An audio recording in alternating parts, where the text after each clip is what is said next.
Hi friends, మేమైతే ఇప్పుడు మా విలేజ్కి అయితే వెళ్తున్నామండి. ఎందుకు అనుకుంటున్నారా? మేమైతే మొక్కు తీర్చుకోవడానికి అయితే వెళ్తున్నామండి. మీకు మొన్న ఒక వీడియో అయితే పెట్టానండి. శ్రీ శ్రీ పోలేరమ్మ దండుగంగాలమ్మ అమ్మవారి జాతర అని చెప్పేసి ఒక వీడియో అయితే పెట్టాను కదండి.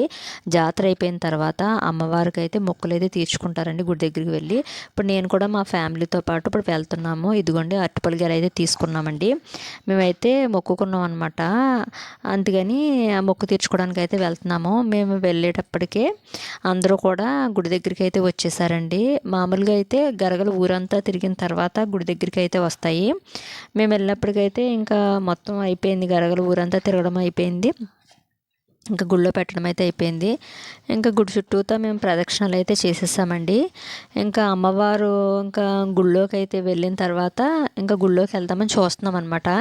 అందరూ కూడా అందుకే చూస్తున్నారండి. ఇంకా అమ్మవారు వెళ్ళిపోతే వెళ్దామని చెప్పేసి ఈలోపు ఒక ఆమెకైతే అమ్మవారు అయితే కనిపించారండి. అదిగోండి సాంబ్రాణి పొగ అవి వేస్తారు కదా, అవి వేస్తున్నారనమాట. అమ్మవారు కనిపించారు. ఇంకా అందరూ కూడా చూస్తున్నారనమాట. ఇంకా అమ్మవారు కనిపించిందని చెప్పేసి అది అయిపోయిన తర్వాత ఇంకా అందరూ కూడా మొక్కు తీర్చుకోవడానికి గుడిలోకి అయితే వెళ్ళారండి.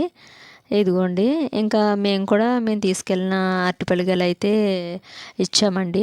కొన్ని హస్తాలు అయితే తీసుకుంటారనమాట అరటిపళ్ళు. అవి ఏంటంటే అమ్మవారి దగ్గర అయితే మొక్కుకున్నాం కాబట్టి అవి తీసి అమ్మవారి దగ్గర అయితే పెడతారనమాట. అమ్మవారు వచ్చేసి శ్రీ శ్రీ పోలేరమ్మ అమ్మవారండి. ఇప్పుడు మేము దండం పెట్టుకునేది అమ్మవారి మెడలో అయితే చూడండి హారాలు, అవేంటంటే అక్కిచ్చిన హారాలు. ఆల్రెడీ ముందు కూడా నేను ఒక వీడియో అయితే పెట్టాను.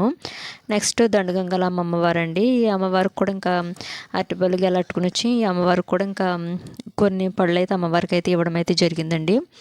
ఇంకెలా అమ్మవారికి మా మొక్కు అయితే తీర్చుకున్నాము. తీర్చుకున్న తర్వాత ఇంకా బయట అయితే మనకి పోతురాజు అయితే ఉంటారండి. ఇంకా ఆయన దర్శించుకుంటాకైతే వచ్చాను. ఇంకా ఈయన కూడా దర్శించుకుని నమస్కరించుకున్న తర్వాత మనకేంటంటే పక్కనే ఇంకా పొంతలో ముసలమ్మ అమ్మవారి విగ్రహం కూడా ఉంటుందండి. ఇంకా అమ్మవారిని కూడా దర్శించుకుని మేము ఇచ్చిన అరటిపళ్ళు అయితే అందరికీ కూడా 2 పళ్ళు కాడికి అక్కడున్న అందరికీ కూడా ప్రసాదంగా అయితే ఇవ్వడం అయితే జరిగిందండి. ఇంకా ఇంటికైతే తిరిగి వచ్చేసాం.